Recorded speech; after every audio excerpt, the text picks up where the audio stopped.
મિત્રો, throughout the day, we have spoken different kind of sentences like a positive, negative, interrogative. અને મારા previous શોર્ટ્સમાં આપણે present અને પાસ્ટમાં question કેવી રીતે પૂછવાના તેના વિશે જાણ્યું. આજે આપણે ફ્યુચરમાં ક્વેશ્ચન કેવી રીતે પૂછવાના તેના વિશે જાણીશું. તો લેટ્સ સ્ટાર્ટ. કે સિમ્પલ ફ્યુચરમાં ઇંગ્લિશ સ્પીકિંગના ક્વેશ્ચન પૂછવા હોય ત્યારે વિલ આ હેલ્પિંગ વર્બનો યુઝ કરવામાં આવે છે.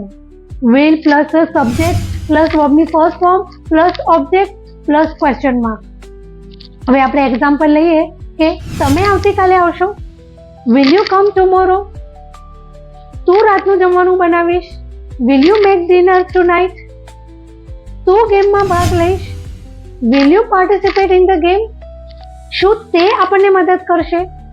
Will he help us? તું ઇંગ્લિશ બોલતા શીખીશ? Will you learn speak English? Yes, very nice. શું એના ફાધર પરમિશન આપશે? Will her father give permission? So now friends, will નો યુઝ કરીને you can ask any kind of question in future. So will you promise me English speaking regularly? If answer is yes, then start onwards.